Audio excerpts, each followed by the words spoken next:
దృష్టిలో నుంచి. అంటే పరమాత్మ వృక్షానికి ఎలా ఆధారంగా ఉన్నారు. రెండవది మానవుడు సృష్టించుకున్న సంసారం ఉన్నాయి కదా. అంటే ఈ సృష్టి ఇది మనం నిర్మించలేదు కదా. దీనికి మూలం ఎవరు అంటే ఊర్ధ్వమూలం. మూలం ఎవరు? పరమాత్మ. ఆ పరమాత్మని డైరెక్ట్ గా చెప్పడం ఊర్ధ్వం అంటారు. ఊర్ధ్వం అంటే అన్నిటికంటే సర్వశ్రేష్టం సర్వోత్కృష్టం అయినటువంటి పరమాత్మ ఆధారంగా కలిగి ఉన్నది ప్రపంచం. తర్వాత శాఖలు ఏవో ఎన్నో అక్కడి నుంచి ఇవన్నీ వచ్చాయి. సమిష్టి అహంకారం, సమిష్టి బుద్ధి, ఈ జీవుడు, పంచభూతాలు, శరీరం, మనసు, ఇవన్నీ శాఖలుగా విస్తరించుకుంటూ వస్తే ఇందులో సంసార వృక్షానికి ఆకులు ఏం చెప్పారు? వేదాలు. అంటే ఈ సంసారము కరెక్ట్ గా నిలబడుతుంది అంటే వేదములు ఏ ధర్మాన్ని అయితే సూచించాయో, ఏ తత్వాన్ని అయితే లక్ష్యంగా చూపించాయో దాన్ని పట్టుకోవాలి. నిజానికి అదే ధర్మం అంటే అన్నిటికీ ఆధారమైనటువంటిది. కాబట్టి వేదాలు అవి నిర్ణయించి చెప్పాయి. అవి చెప్పినటువంటి ఆ ధర్మాన్ని కనుక అర్థం చేసుకొని ఆచరిస్తే ఏమవుతాడు మనిషి? ఊర్ధ్వం అతను కూడా పైకెళ్తాడు, పరమాత్మనే అందుకుంటాడు, పరిపూర్ణతని చెందుతాడు. అలా కాకుండా మర్చిపోయి దీనికి ఆధారమైన పరమాత్మను మర్చిపోయినప్పుడు ఏమవుతాడు? వేరు నుంచి దూరమైన చెట్టు ఎండిపోయినట్టుగా మానవుడు కూడా దుఃఖాల పాలు అవుతాడు. సుఖము శాంతి ఏమి కూడా కాదు. అందుకు ఆకులు అంటాడు. పుష్టి ఆకుల వల్లే వృక్షానికి పుష్టి, పరమాత్మ వల్లే మనకి పుష్టి. పుష్టి మత ధృతి లలిత సహస్రనామాలు చెప్తారు. అవునా? మతి, దృష్టి, పుష్టి అన్ని ఆమె పరమేశ్వరి అని. అలాగే ఈ విధంగా సంసార వృక్షాన్ని అర్థం చేసుకున్నటువంటి వాడు వేదాన్ని ఎరిగినట్టే. మూలాన్ని తెలుసుకుంటే అయిపోతుంది. సో అన్ని వేదములు ఆ లక్ష్యాన్ని చెప్తాయి. ఇక ఇంకో సంసారాన్ని చెప్పాడు. ఏంటది? ఈ జీవ సృష్టి. దీంట్లో ఎవరికి వాళ్ళు సంసారం ఉంటుంది కదా. దీని స్వరూపం ఏమిటి అని అంటే ఈ కొమ్మలు పైకి కిందికి వ్యాపించి ఉన్నాయి. అంటే జీవుడి యొక్క కర్మను బట్టి ఆయా కర్మలు చేసి ఉంటాడు కదా. గుణాన్ని బట్టి వాడికి ఏమవుతుంది? ఆ ఊర్ధ్వలోకాలైనా అధోలోకాలైనా మధ్యంగా అయినా ఉంటాయి. ఇవన్నీ కొమ్మలే. పై కొమ్మలు అంటే దేవతలు, బ్రహ్మదేవుడు మొదలైన వాళ్ళు. మధ్య కొమ్మలు అంటే మనం మనుషులు. ఇవన్నీ అధోలోకాలని ఇంకా కిందికి ఇవి. అంటే జ్ఞానానికి ఏం అవకాశం లేనటువంటి జంతువులు, పశుపక్షాలు. అంతేగా. సో జ్ఞానాన్ని బట్టి కర్మను బట్టి జన్మలంటూ వస్తాయి. అందుకు గుణాలను బట్టి కూడా వస్తాయి. ఇక్కడ విషయ ప్రవాళాహ గుణ ప్రవృత్తాహ. ఈ కొమ్మలు ఎలా బాగా పెరుగుతున్నాయి? గుణముల వల్లనే కొమ్మలు విస్తరించుకుంటున్నాయి. ఎవడు? జీవుడి యొక్క సంసార వృక్షంలో కొమ్మలు. అందుకే గుణములని ఏం చేయాలి? మార్చుకోవాలి, గుణములు దాటుకోవాలి. 14 అధ్యాయం చెప్పింది అది కదా. కాబట్టి ఇది మన చేతిలో ఉన్న వ్యవహారమే. మనమే పెంచుకున్నాం, మనమే తగులుచుకోవట్లేదు. గట్టిగా పాతుకుపోయినట్టు అంటారే. ఇక అలా అగస్త్య మూలాన్ని అడుసొత్తదాన్ని నేత వృక్షం బాగా పాతుకుపోయినట్టు ఈ సంసారంలో బాగా ఏమయ్యాడు? వర్తించబడి ఉన్నాడు. గుణాలే కాదు. ఈ గుణాలు అందరికి జన్మతః ఉంటాయి. అది కాక ఈ ఏంటంటే విషయ ప్రవాళ, ఈ గుణాల ప్రేరణతో విషయాల్లో వెళ్ళిపోతున్నాడు. శాఖలకు అంచులో ఏమిటి? పల్లవులు చిగుళ్ళు ఉన్నట్లు ఈ శాఖలు ఉన్నాయి కదా మానవుడికి కాంటాక్ట్ చేయడానికి. వీడికి వెనక ఆ పల్లవాలు ఉన్నాయి. పల్లవాలని విషయాలు దాంట్లోకి వెళ్ళిపోతున్నాడు. ఏమవుతున్నాడు? విషయాలు అనుభవిస్తున్నాడు కదా. ఈ అనుభవించడం అనేది ఎవరికైనా సహజమే. భోక్తృత్వ భావన ఉంటే ఇరుక్కుపోతాడు. వీటిని ఉపయోగించి కర్మలు కూడా చేస్తున్నాడు, కానీ కర్తృత్వ భావన అంటే ఇరుక్కుపోతాడు. అందుకే కర్మ అనుబంధం. కర్మే దీనికి అనుబంధం. ఏది? ఈ వృక్షానికి మనం చేసే కర్మలే మన బంధాన్ని సృష్టిస్తున్నాయి. దాంతో బంధింపబడుతున్నాడు, ఇరుక్కుపోతున్నాడు. దీనికి ఎవరేం చేయగలరు? ఆ కర్మల్ని మార్చుకోవాలి, ఆ దృష్టిని మార్చుకోవాలి. ఇది మానవ లోకంకే చెప్పాడు. మనుష్య లోకం మానవుడే. ఇప్పుడు జంతువులకి వాడికి ఏ జ్ఞానము ఉండదు. నాకు సంసారం ఉంది, నేను బతికిపోతాను, వాటికి ఏమీ తెలియదు. పరపతి సిద్ధంగా వెళ్ళిపోతూ ఉంటాయి. ఆ దేవలోకంలో వాళ్ళకి కృషి లేదు. కృషి అంటే కృషి చేసే అవకాశం లేదు. ఎందుకంటే భోగ శరీరం. అవి భోగ శరీరాల్లో సాధన ఏమి ఉండదు. సాధన చేయడానికి అవకాశం ఎవరికి ఉందంటే ఒక మనిషికే, ఇంకెవరికి లేదు. కాబట్టి మనుషులకే శాస్త్రాలు కావాలి, మనుషులకే అధ్యాత్మ విషయాలు తెలుసుకోవాలి. సాధనకి కర్మ చేసే అధికారం కూడా మనిషికే ఉంది. దాన్ని తాను మార్చుకునేటువంటి అవకాశం మనిషికి ఉంది అని చెప్పాడు. సరే చెప్పారు, బాగానే ఉంది. అయితే ఈ సంసార వృక్షం, ఈ సంసారం బంధిస్తుంది కదా, సరే దీన్ని నేను ఛేదిస్తాను అని వెళ్ళిపోయాను. కత్తి పట్టుకొని, కత్తి కూడా లేదు, దేంతో చేయాలో తెలియదు.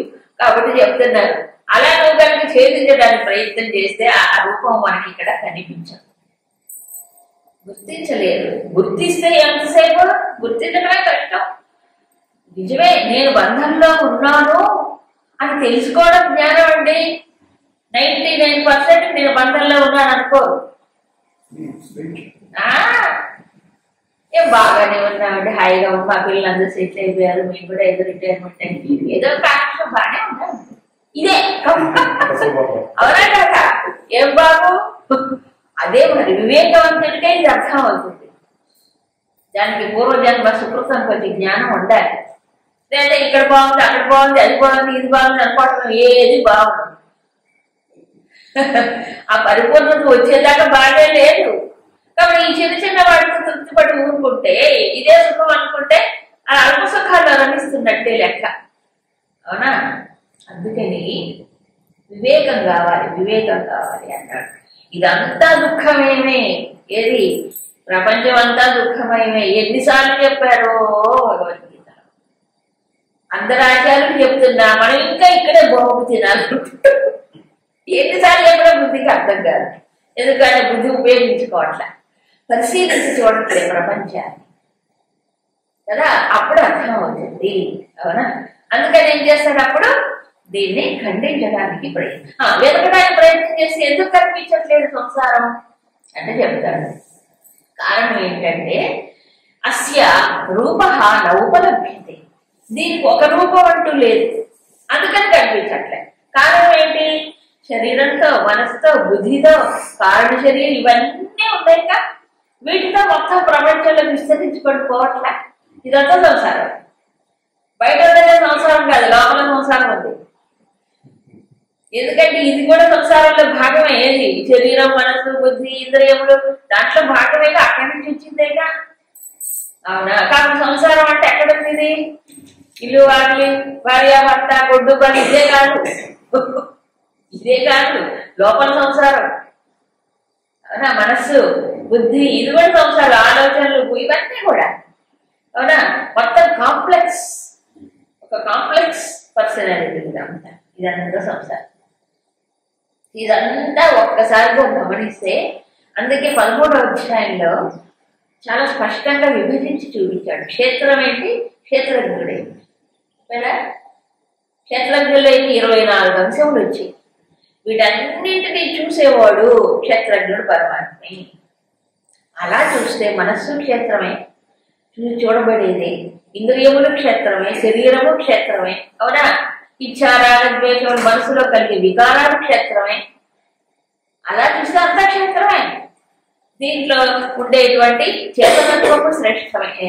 ఇదే క్షేత్రమే చెప్పారు.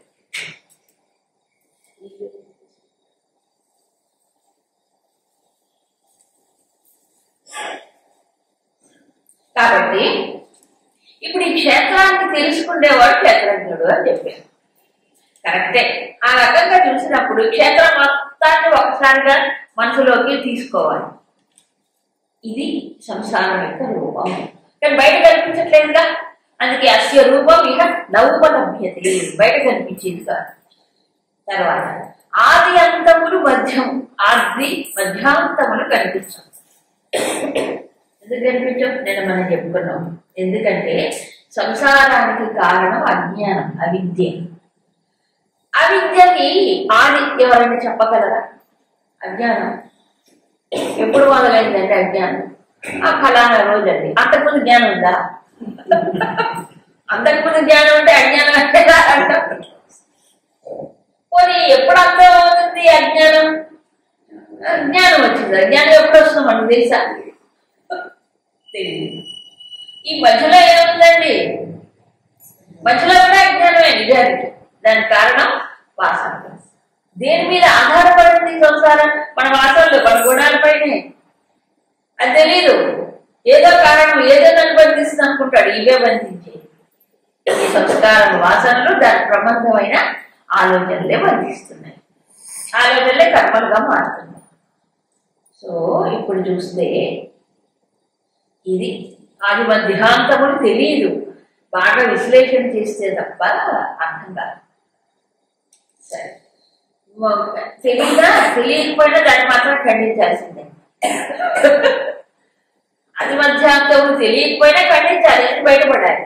ఏం చేయాలి స్వామి? ఏనం అశ్వత్థం అసంగ శస్త్రేణ దృఢేన. అసంగం అనే శస్త్రం, అసంగం అనే శస్త్రం, ఆయుధం. అసంగం మన బంధించింది సంఘభావన, అటాచ్మెంట్. సింపుల్ గా చెప్పాలంటే రాగం, తగులుకోవడం, అదుపుకోవడం, అవేమి మన బంధించవు. ఏవి బయట ప్రపంచంలో ఏది మన బంధించవు. బంధింపబడేది ఎవరు? తాను. దేనితో? తాను వాటిలో వేలు పెట్టి పట్టుకొని బంధించబడుతున్నాను అనుకుంటాడు. అందుకే వివేక్ చూడడం వల్ల శంకరులు చాలా బాగా చెప్తారు. అనాత్మని ఆత్మభావ ఆరోపణ. అంటే అనాత్మని పట్టుకొని నేను అనుకోవడమే బంధానికి కాదు.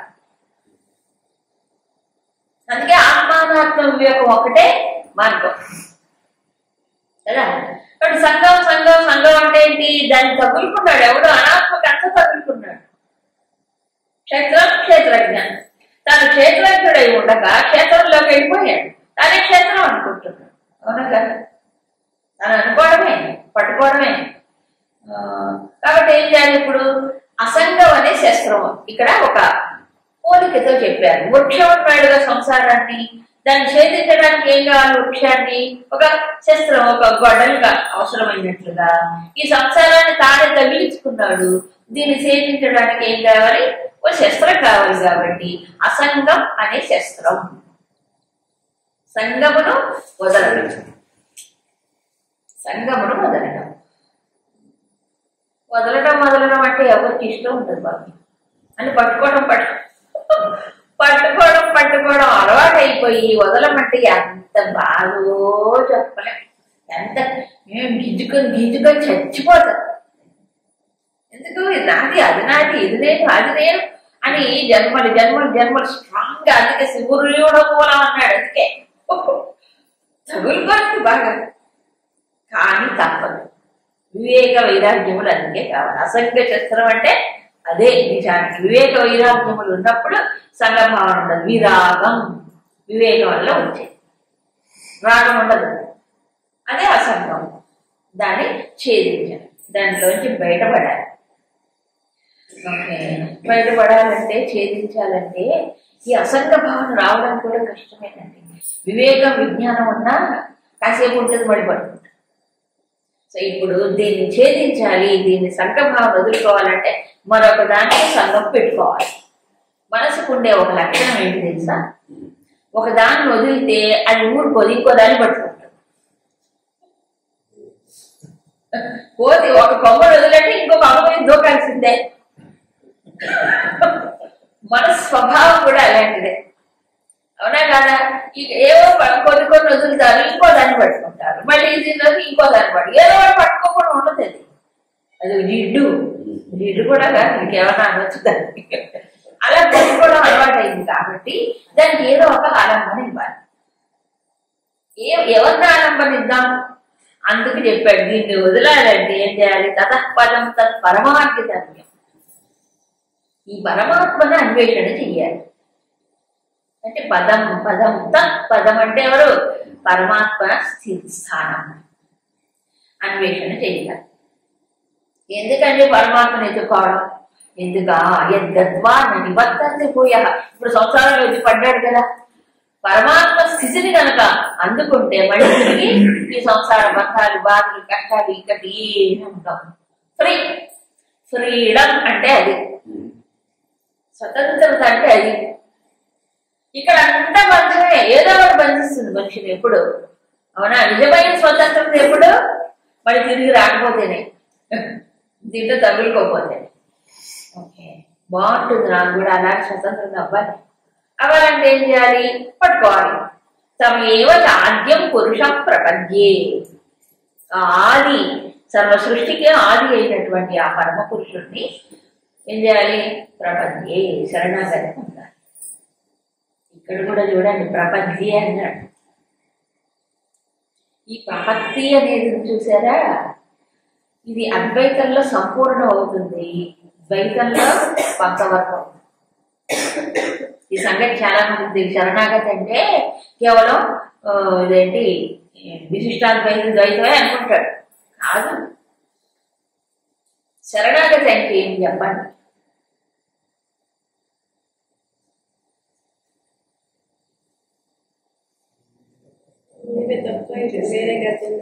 నీవే తప్ప ఇతర పరం మెరుగ, నీవు నా గతి గతి అంటాడు. అంటే గతి అంటే నా లక్ష్యం అంటాడు. అంటే నేను ఇంత దూరంగా ఉన్నా దాన్ని చేరుకోవాలి, నువ్వే నన్ను రక్షించాలి. ఇంకా శుద్ధంగా మాట్లాడి నువ్వు నన్ను రక్షించాలి, ఇదే జరగాలి. అవునా కాదా? నన్ను రక్షించాలి, నన్ను కాపాడాలి, చేయాలి. అంటే నేను వేరుగా ఉన్నాను, నన్ను నువ్వు రక్షించాలి అని అర్థం. ఇక ఎప్పుడైనా ఆయన పని ఎప్పుడు తెగనే తగదు దేవుడి పని. ఎందుకు? నువ్వు ఎప్పుడు నీకు ఎప్పుడేవో కష్టాలు వస్తూనే ఉంటాయి, ఆయన డ్యూటీ చేయాల్సిందే నిన్ను రక్షించడానికి. ఒకసారి అయిపోతుంది అది కాంట్రాక్ట్ అవుదే. మాటి మాటికి కట్టాలి, మాటి మాటి మాట స్వామి రక్షించు, స్వామి కాపాడు, స్వామి. అవునా? ఎప్పుడు ఇదే పని. నేను కానీ ఉంటాను, నన్ను ఎప్పుడు చూస్తూ ఉండు. ఇదే అద్వైతంలో అలా కాదు. అసలు నేనేవాడే కరిగిపోవాలి. నేను పరమాత్మను లీనమైపోయింది, నాకు రక్షణ ఏంటి? నాకు రక్షణ ఏంటి? ఇంకా నేను వేరుగా ఉంటే నాకు జీవుడుగా ఉంటే రక్షణ. అవునా కదా? కాబట్టి ఇక్కడ ప్రపంచద అనే దానికి శంకరులు చెప్పిన భక్తియే ఇక్కడ ఇది వివేకించడ స్వస్వరూపానుసంధానం. దాంట్లో ఈ జీవుడు ఏమవుతున్నాడు? తన స్వరూపం ఇది కాదు, పరిమితమైన ఉపాధులు కాదు, పరమాత్మయే ఇక్కడ ఉన్నాడు. ఇది నేననేది ఒకటి ఏమిటది? ఆభాసే కదా. కాబట్టి అసలు ఆయనే నేను పరమాత్మలో లీనం అవ్వాలి. నేను అసలు లేదు, ఇది సత్యం కాదు, ఇది మనం తెచ్చిపెట్టుకుంది అహంకారం. నిజానికి ఆలోచిస్తే అహంకారం కూడా అపరాకృతే కదా. 7వ అధ్యాయంలో చెప్పినట్టు అహంకారం కూడా అపరాకృతే. నాదని చెప్పడానికి ఏమీ లేదు ఇక్కడ, నేనని చెప్పడానికి ఏమీ లేదు. పరా అపర రెండు ఆయనే, మధ్యలో నేను ఎవరు చెప్పండి? నేను అసలు లేదు. ఈ ఉన్నది ఒకటే పరమాత్మ, తెలుసుకోవడమే జ్ఞానం. కాబట్టి నేనేమైపోతాను? ఈ జ్ఞానంలో లీనమైపోతాను. ఇది ప్రపంచే, ఇది ప్రపంచం హయ్యెస్ట్ ఇది. అవునా? అసలు అద్వైతంలో ఉండే భక్తి పరిపూర్ణమైంది. ఇక్కడ జీవుడు ఉండడు, ఇక్కడ ఆయనలో ఏకమవుతాడు. అవునా? సరే, ఇంత ప్రవృత్తి ప్రస్తుత పురాణి. ఇంతకు ఎవరు ఈ ఆది పురుషుడు, ఈ పరమాత్మ ఎవరు అని అంటే, అందుకే ఆద్యం అనే పదం వాడే. అంటే ఏంటట, ఎక్కడ నుంచి ఈ సృష్టి యొక్క ఏది సంసార వృక్షం, సంసారం అనేది బయలుదేరి వచ్చిందో మూలమో ఆయన. నిజమేగా? 9వ అధ్యాయంలో చెప్పాడు, మాటి మాటికి నేనే ఈ జీవుళ్ళని విసృజామి పునః పునః చెప్పాడే. కాబట్టి ఆయనలోంచే వచ్చాయి ప్రాణులందరూ, అక్కడి నుంచే వచ్చాయి. కాబట్టి అక్కడి నుంచే సృష్టి అనేటువంటిది ప్రారంభం అయింది కదా. కాబట్టి ఆయనే శరణాగతి పొందాలి. సర్వ చైతన్య రూపాంత ఆద్యాం విద్యాంత ధీమహి. అవునా? బుద్ధి జ్ఞాన ప్రచోదయ. అక్కడ ఆద్యాం, ఇక్కడ ఆద్యం, అది స్త్రీలింగం, ఇది పుల్లింగం. అది మొత్తం సృష్టికి మూలమైన శక్తి, ఆదిశక్తి అంటున్నామే, అదే చెప్పారు ఇక్కడ. పరమేశ్వరుడు అనండి, పరమేశ్వరి అనండి, ఒకటే. ఊరికి మనం కల్పించుకున్నాం లింగ భేదాన్ని, ఒకటే కదా. కాబట్టి ఏం చేయాలి? శరణాగతి. శరణాగతి అంటే అమ్మా నన్ను సంసార బంధాన్ని విడిపించమ్మా అని చిన్నపిల్లలు కోరుకుంటారు. తెలియనప్పుడు కోరుకుంటా. ఇంకా పరిపక్వత రానప్పుడు అమ్మా నన్ను విడిపించమ్మా నేను బంధంలో ఉంటాను కోరుకోవాలి. మరి తెలియనప్పుడు ఆ మాత్రం కూడా ఏడవకపోతే ఎట్లా? కనీసం ఏడవడం నేర్చుకోవాలి కదా. నేను బంధంలో ఉన్నాను తల్లి, నన్ను విడుదల చెయ్యనన్ను కోరుకోవాలి కదా. అద్వైత జ్ఞానం రాకముందు అట్లీస్ట్ అవి అడగంగా. అయ్యో బంధ విముక్తిని అడిగితే ఇంకేం పోయింది? బంధ విముక్తిని అడగం, ఈ బంధాలే కావాలనుకుంటాం. మళ్ళీ ఈ అనుబంధాలే కావాలనుకుంటా. కర్మానుబంధీని ఈ అనుబంధాలే. వైరాగ్యం వస్తే ఇవి కోరుకోడి ఎన్ని జన్మలైనా వీటితో ఎందుకు ఇక ఈ కర్మలో అని దీనిది విడుదల. అవునా? ఇప్పుడు చెప్పిన తర్వాత సరే బాగుంది. ఇంతకీ ఆ లక్ష్యం ఏది? పరమాత్మ పదం, తత్పదం అని చెప్పారే, ఆ తత్పదాన్ని ఎవరు చేరుకోగలరు, ఎవరు అందుకోగలరు?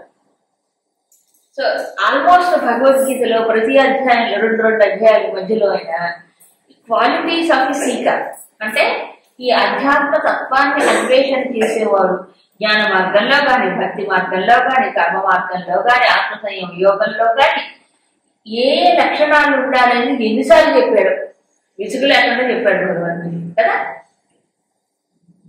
2వ అధ్యాయం మొదలు పెడితే 2వ అధ్యాయం, 7వ అధ్యాయం, 4వ అధ్యాయం అక్కడక్కడ చెప్తూనే ఉంటాడు విసుగు లేకుండా. అందుకే భగవంతుడు గురుదేవులు అంటారు, ఈ భగవద్గీత ఎలాంటిది అంటే ఇట్ ఈస్ ఏంటి, an art of man making. Bhagavad Gita అంతా ఒకటి నేర్పుతుందట. ఏమిటి? మనిషిని మనిషిగా ఉంచి ఆ మనుష్యత్వంలో నిలిచి, మనుష్యత్వం నుంచి తనలో ఉండే దివ్యత్వాన్ని అందుకోవడానికి ఒక దారి చూపించేది భగవద్గీత. నిజానికి అంటే మానవుడిగా కాకుండా మానవుడిని అందుకోవాలి. ఊరికే అందుకోలేదు కదా. మానవత్వాన్ని పొందాలంటే దానికి ఏం చేయాలి? దాన్ని తాను దిద్దుకోవాలి, మర్చుకోవాలి. అచీవ్మెంట్ అంటారు. అచీవ్మెంట్ అంటే ఏంటి? మనం టీవీ పెట్టినప్పుడు లేకపోతే ఇంకేదన్నా రేడియో పెట్టినప్పుడు ఏం చేస్తాము? ఆ స్టేషన్ రిలే స్టేషన్ ఉంటుంది కదా, ఆ స్టేషన్ కి ఏం చేస్తాం? ఇక్కడ ట్యూన్ చేస్తాం. చేయరా? అది కావాలి. అలా సంగీతం పాడాలనుకోండి, పాడేటప్పుడు ఏం చేస్తారు? వెనక కూర్చుంటుంది ఎవరు? ఈ పాడేవాళ్ళు, ఆ వాయించేవాళ్ళు, ఇక్కడ అందరూ దానికి అనుకోవడంగా శృతి పెట్టుకోవాలి. ఆ శృతి తగ్గట్టుగా పాడలే, రసాభాసం అయిపోతుంది. అంతా శృతి తప్పాడంటే మొత్తం చెయ్యి. అలాగే జీవుడు ఎప్పుడూ కూడా తన్ని తాను పరమాత్మతో మేళవించుకోవాలి. అదే సాధన. ఆ సాధన చెయ్యాలి అంటే ఏం కావాలి? కొన్ని వదులుకోవాలి, కొన్ని తొలగించుకోవాలి తప్పదు. ఇవన్నీ ఇంతకుముందు విన్నవే, తెలుసుకున్నవే మళ్ళీ జ్ఞాపకం చేసుకోవాలిగా. ఇది మరొక మన జన్మ హక్కు కదా. నిర్మాణమోహాజిత సంగదోష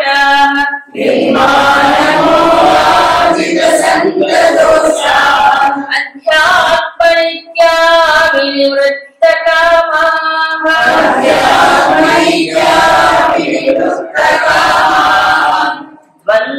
ద్వంద్వైర్విముక్తాః సుఖ దుఃఖ సంజ్ఞైః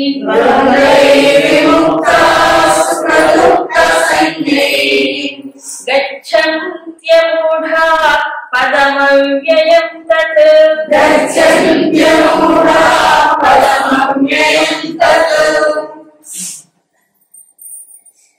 ఇక్కడంతా కూడా ఆ సాధకుడి యొక్క స్థితి లక్షణాల గురించి చెప్పారు.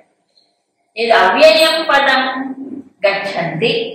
ఈ పైన చెప్పిన లక్షణాలు ఉన్నవారు అవ్యయం పదం, అవ్యయమైనటువంటి పరమాత్మను చేరుకుంటారు. తత్ పదం అన్నాడు. పదం అన్న ఆ స్థితి అన్న ఒకటే.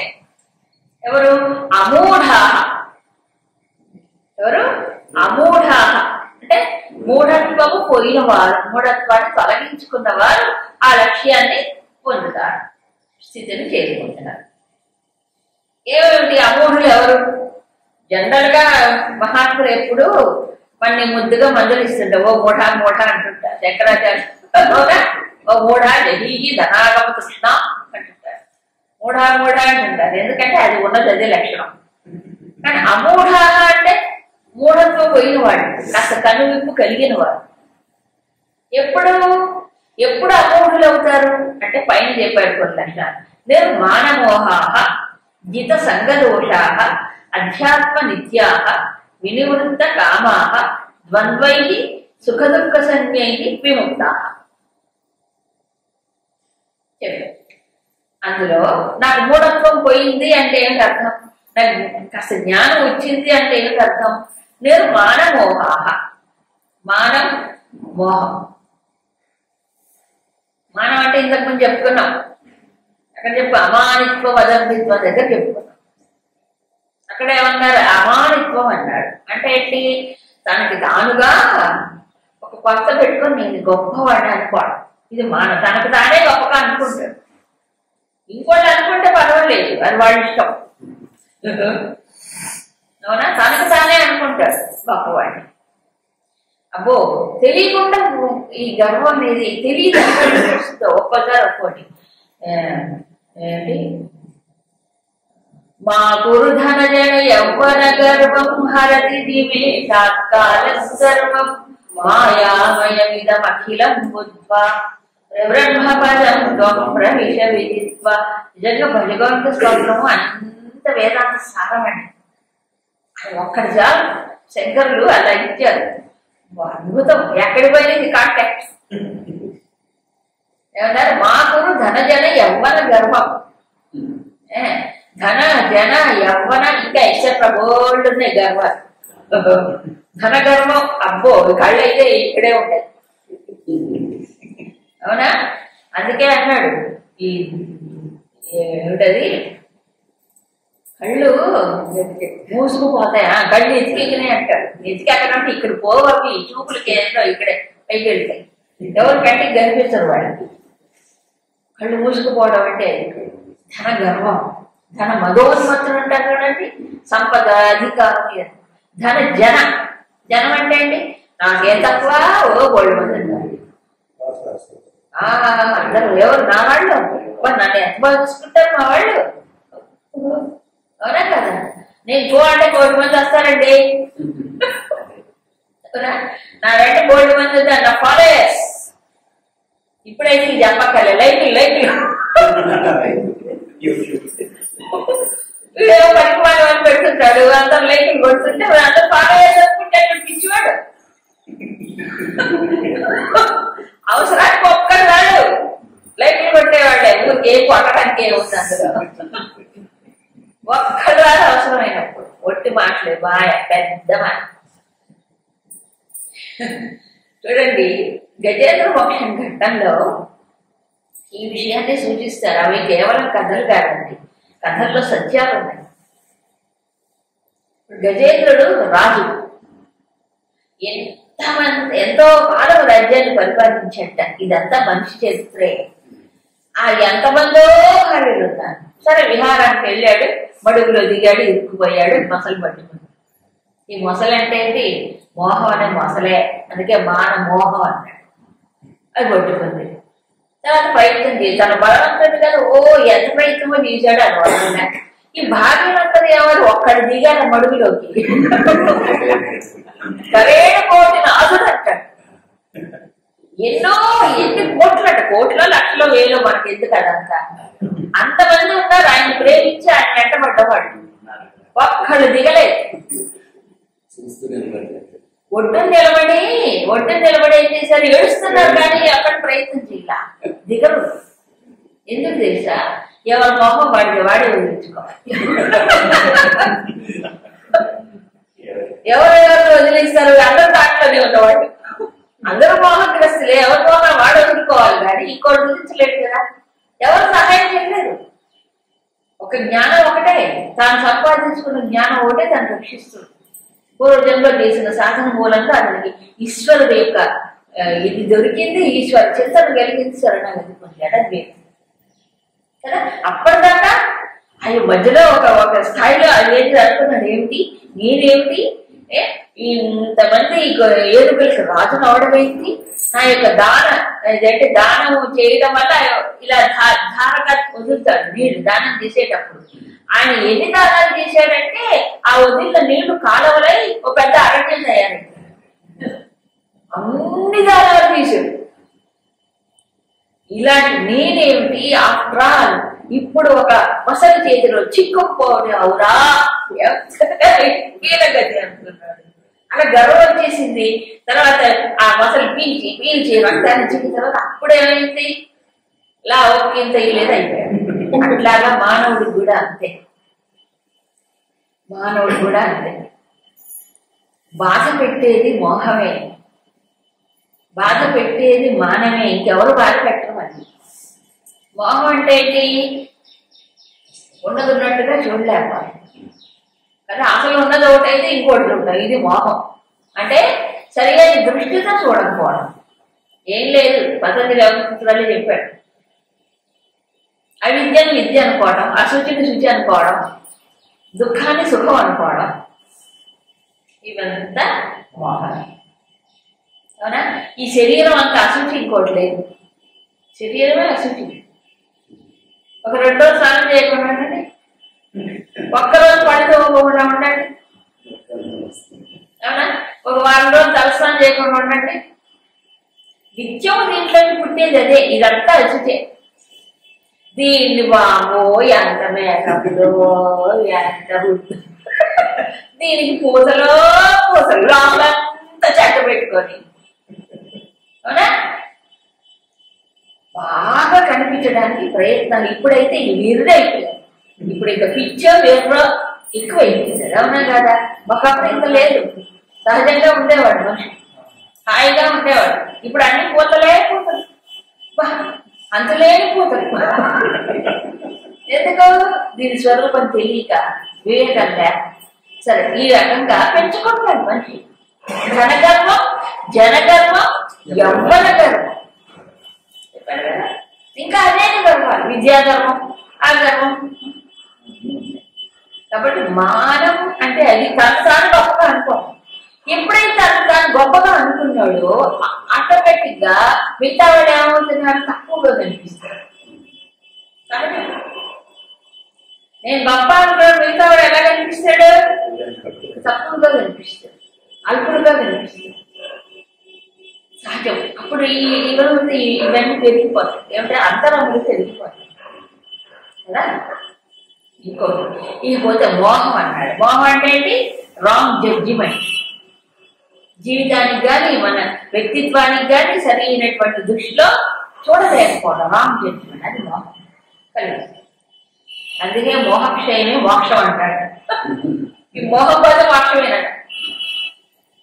కాబట్టి మానమోహాహ, మానం మోహం రెండు ఎట్లా పోతాయంటే అబ్బా తెలియకుండా పట్టేసుకుంటాయండి బాబు ఈ మానం. నేనేంటి రాబోయే ఎంత గొప్ప అంత గొప్ప. విచిత్రం ఏంటంటే ఈ మానంకి ఏ చిన్నదైనా చాలా పట్టుకుంటాడు మనిషి. ఏదైనా నువ్వు గొప్పవాడు, ఇది పోవాలంటే ఒకటే.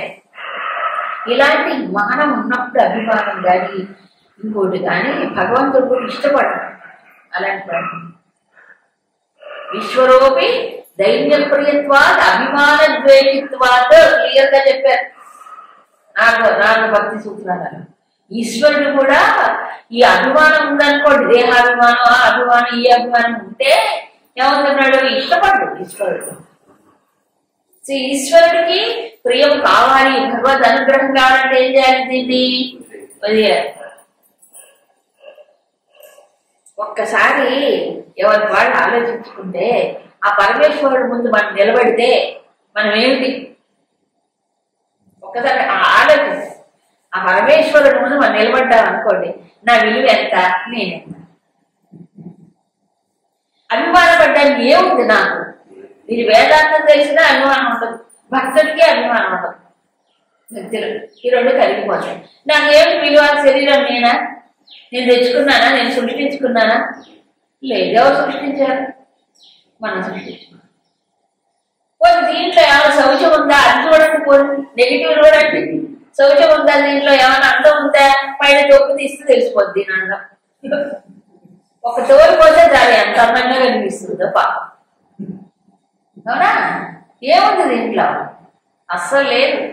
కానీ భ్రమ, neatly packed and throne out. అందుకే శంకరులు అటుమాటికి ఏతత్ మాంస వసాది వికారం మనస్సు విచింతయ వారంభారం. అంటే ఇది మాంస వసాది వికారం.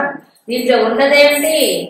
మాంసము, ఎముకలు, మజ్జ, ఇంకేమిటి ఇలాంటి సప్త ధాతువులే ఉన్నాయి దీంట్లో.